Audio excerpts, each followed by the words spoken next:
Well, I'm joined on set now by Marc Perelman to find out a little more about this. Hi, Marc. Good to have you with us. Why was he at the heart of this tension between France and Algeria? Well, according to his supporters, he was a kind of a hostage of the Algerian regime because of those tensions with France. As you said, he was arrested nearly a year ago after he made some declaration to a far-right media here in France saying that part of today's Algeria was actually part of Morocco and that it was France, the colonial power, who gave Algeria. This was seen as an insult in Algeria, that this was seen as harming national security, and this is why he was sentenced. There was a trial, which was described as a political trial by his supporters, by his family. He was condemned to 5 years in jail. There were a number of attempts to free him, discussions between French officials, Algerian officials. There were several hopes that he would be freed this spring, again this summer. But each time there was a problem in the Franco-Algerian relationship. There were tensions about some declarations, tensions over immigration.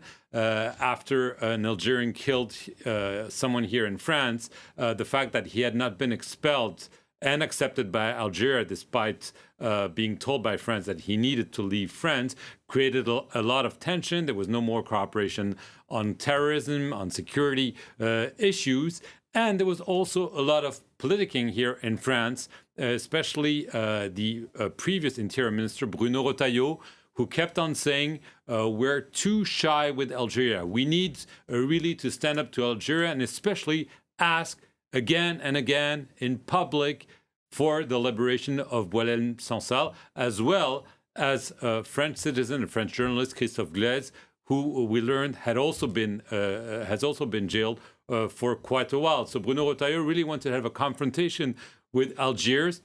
The diplomats here at the Ministry of Foreign Affairs were much more careful. They thought this is not the right way to do it. We need to do this discreetly. And today, and you just heard the Prime Minister say, we need to do this with respect and calm. This is a way to essentially tell Bruno Retailleau that speaking loud is fine if you want to gain political points, but it doesn't work for freeing someone. And so he is, in a way, saying that France played a role in the fact that Boualem Sansal today is on his way to Germany.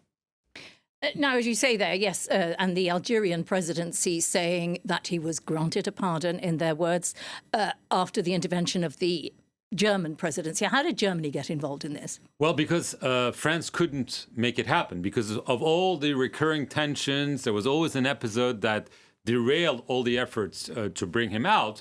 And so the French are saying that they tried to reach out to other players to avoid this tension between Paris and Algiers.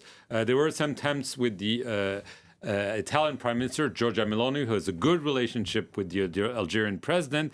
It didn't go anywhere. I understand also that the Pope has also been somehow involved because he's supposed to visit Algeria, and there was no real way he could do so if this issue wasn't solved. And eventually, the solution came from Germany, from the president, who said he used his good personal relations with President Tebboune to make it happen. Why Germany? Obviously, there's not the issue of the former colonial power, not all the tension. Let's not forget that President Tebboune fell sick, very sick, during COVID, with COVID. He had 2 serious bouts of COVID, and he was cured in Germany. And at that time, there were some interactions with the German authorities and including with the German president, Mr. Steinmeier.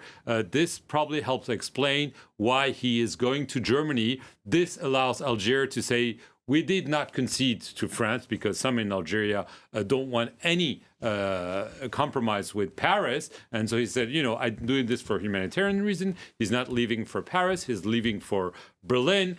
And France can claim some credit by saying, obviously, Germany is our closest partner. This was all agreed upon. We thought that the best way to get Boualem Sansal out was using Germany's diplomacy, and this is what is happening today. Obviously, for his family, for his supporters, he's old, he is sick, and they believe that this has been an unfair period for him, and they hope that he will now be able to come back eventually to France after he stays in Germany for medical treatment.